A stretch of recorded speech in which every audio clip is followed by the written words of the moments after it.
Halo rekan ASN, apa kalian sudah tahu terkait penilaian kinerja organisasi? Kalau belum, mari kita bahas. Kementerian Pan-RB telah menerbitkan Peraturan Menteri Pan-RB Nomor 22 Tahun 2024 tentang penilaian kinerja organisasi atau disingkat PKO. Tujuan utama pelaksanaan penilaian kinerja organisasi adalah agar menjadi acuan instansi pemerintah untuk menilai tingkat kinerja yang telah ditetapkan dalam mewujudkan tujuan dan sasaran organisasi. Penilaian kinerja organisasi ini dilakukan terhadap 1. Kementerian atau lembaga, 2. Pemerintah daerah, dan 3. Unit organisasi yang ada di bawahnya. Penilaian kinerja organisasi dapat dilakukan dengan memperhatikan dua komponen.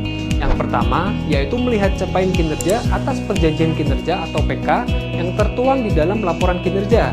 Yang kedua adalah nilai hasil evaluasi akuntabilitas kinerja instansi pemerintah atau yang disebut AKIP. Selanjutnya, terdapat 6 hal yang perlu diketahui dalam memperhitungkan penilaian kinerja organisasi.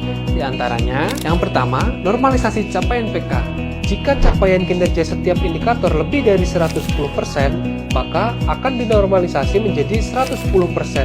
Dan jika capaian kinerja setiap indikator kurang dari atau sama dengan 110%, maka tidak dilakukan normalisasi. Kedua, koreksi normalisasi capaian PK berdasarkan predikat AKIP. Setelah normalisasi capaian PK dilakukan terhadap masing-masing indikator, maka hasil normalisasi tersebut dikoreksi dengan memperhatikan predikat AKIP. Ketiga, nilai akhir capaian PK. Ini merupakan hasil perkalian normalisasi capaian PK dengan hasil pengurangan 100% dan koreksi capaian PK berdasarkan predikat AKIP. Keempat, total capaian PK, yaitu hasil penjumlahan seluruh nilai akhir capaian PK yang ada pada setiap indikator kinerja. Kelima, nilai kinerja organisasi, merupakan hasil perhitungan dari total capaian PK dibagi dengan jumlah indikator kinerja yang ada.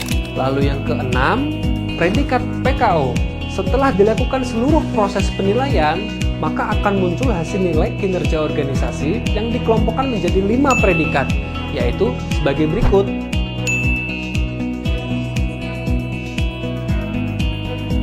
Hasil perhitungan disampaikan melalui laporan hasil kinerja organisasi dan menjadi satu kesatuan dengan laporan hasil evaluasi implementasi AKIP kementerian, lembaga, pemerintah daerah. Dan jangan lupa, penilaian kinerja organisasi dilakukan setiap tahun dan paling lambat 3 bulan setelah tahun anggaran berakhir. Jadi, mari rekan ASN untuk bersiap melakukan penilaian kinerja pada organisasi dan unit kerja pada masing-masing instansi kalian ya. Sampai jumpa!